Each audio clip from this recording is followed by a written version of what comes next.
안녕하세요. 사이트 코리아입니다. 미국 명문대 교수가 강연하던 중 한 질문을 받았습니다. 한국은 중국의 속국 아닌가요? 이를 들은 교수는 기가 막힌다는 듯이 학생을 바라보았고 수업 내용을 싹 다 바꿔버렸는데요. 이내 중국은 미개하다며 중국의 실체를 폭로해버렸다고 합니다. 미국 예일대 교수가 밝힌 중국이 한국을 따라잡을 수 없는 이유, 지금부터 함께 보도록 하겠습니다. Xi Jinping, Trump hadn't realized Korea for a very long time used to be part of China, which was untrue. Korea was never part of China. China and Korea have also been very different. China has been, all of its history, an empire. It is a very large state that is put together of distinct parts. Korea, on the other hand, has never been an empire. What distinguishes Korea and its history is the remarkable degree of unity and cohesion that has gone through its history. 베스타 교수는 제국과 국가 간의 수준 차이는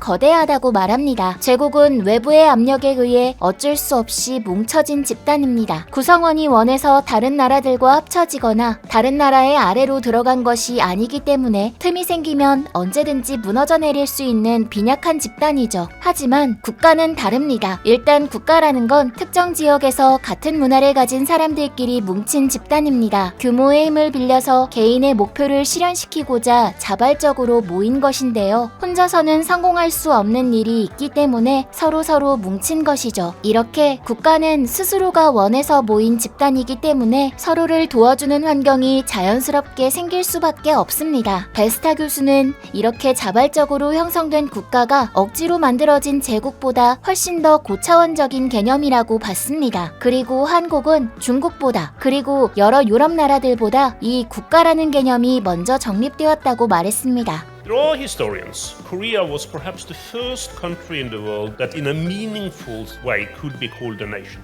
And the reason for that is that during the Imjin Wars to the late 19th century, you find a self-identification in Korea that goes much beyond what you say in an empire like China. In most states in Europe at the same time, national identities in Europe in any meaningful sense is a 19th century phenomenon. Or at best, in some countries like France, we in Korean, righteousness has for these forms of identification. 베스타 교수는 한국인들이 의로 뭉쳐졌기 때문에 진정한 의미의 국가로서 자리 잡을 수 있었다고 말합니다. 교수가 언급한 임진왜란은 한국인들의 의가 드러난 대표적인 사건이죠. 임진왜란 당시 전국 각지에서 백성들은 의병을 자처하며 나라를 위해 목숨을 바쳤습니다. 그렇기 때문에 이순신 장군은 임진왜란을 두고 의와 불의의 싸움이다 라고 말하기도 했죠. 반면 중국은 끊임없는 침략질로 나라 크기를 키우는 데만 혈안이었습니다. 중국의 공격에 피해를 본 건 한반도도 예외가 아니었죠. 중국에게 선물을 보내지 않았다. 고구려가 하늘 같은 수나라를 우러러보지 않았다. 조선 신하들이 중국 사신들을 계속 쳐다봤고 푸짐하게 접대하지 않았다. 중국을 무시한 조선에게 본때를 보여줘야 한다. 등 별 시덥잖은 이유로 틈만 나면 한반도를 차지하기 위해 공격해댔는데요. 여기까지는 역사 시간에 들어봤을 겁니다. 지금부터는 교과서에는 나오지 않았던 중국의 실체를 볼 예정인데요. 특히 청나라가 조선을 대상으로 벌였던 만행을 알면 알수록 그 극악무도함에 치를 떨 수밖에 없습니다. 청나라는 조선이 자신들을 극진히 모시지 않았다는 이유로 쳐들어왔습니다. 갑자기 공격한 것도 염치 없지만 곧 있으면 자신들이 다른 나라와 전쟁을 해야 한다며 추수가 끝나기도 전에 무려 3,200만 킬로그램의 쌀을 내놓으라며 협박까지 했는데요. 게다가 조선이 청나라에게 보낸 쌀 중 36만 킬로그램은 품질이 나쁘니 다시 보내라며 조선에 있는 쌀을 전부 쓸어가기도 했죠. 쌀은 중국이 요구한 수많은 것들 중 하나에 불과합니다. 중국은 쌀 외에도 전국의 특산품, 사람, 기술 등도 가져갔고 많은 중국인들은 몰래 한반도까지 들어와서 값비싼 고려 인삼을 훔쳐가기도 했습니다. 그렇게 중국은 조선뿐만 아니라 주변 여러 나라들을 협박해서 털어간 것들로 사치를 부리고 나라 크기를 키워갔는데요. 공자의 나라라는 수식어와 다르게 중국은 외면만 중시했고 인간 됨됨이를 살필 생각은 전혀 하지 않았나 봅니다. 겁살과 약탈을 일삼았던 중국. 베스타 교수는 반복된 중국 역사의 결말을 얘기하며 한국과 중국의 수준 차이를 다시 한번 강조했습니다. 고대부터 청나라까지 중국은 항상 다른 나라를 침탈해서 몸집을 거대하게 키웠습니다. 하지만 중국인은 인간성을 제대로 갖추지 않았고 그 많은 나라들은 억지로 만들어진 제국이었기 때문에 백성들의 마음이 하나로 모여지지 않았죠. 결국 중국 땅에서 만들어진 제국들은 얼마 가지 않아 붕괴하는 같은 결말을 맞이했습니다. 이렇게 근본 없이 만들어진 제국은 모래성처럼 쉽게 무너지지만 국가는 위험이 도사릴수록 국민들이 끈끈하게 모인다는 특성을 가지고 있는데요. 한국은 이런 특성을 아주 오래전부터 지니고 있었던 것이죠. 옆 나라들이 붕괴하고 뒤집는 동안 조선이라는 국가는 단 한 번도 사라지지 않았습니다. 중국과 일본이 한국을 지우려고 아무리 애를 써봐도 결코 한국인이라는 정체성을 없앨 수 없었는데요. 한국인들은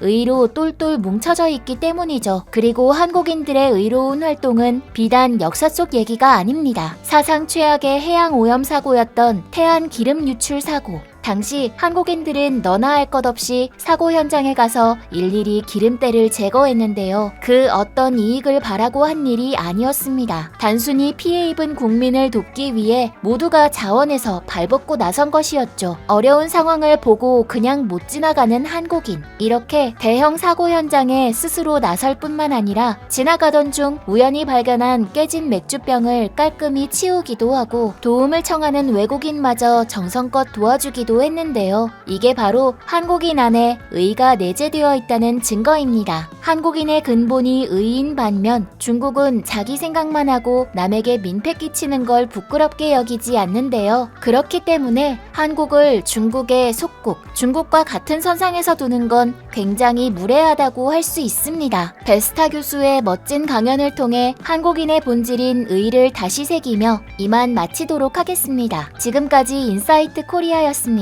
감사합니다.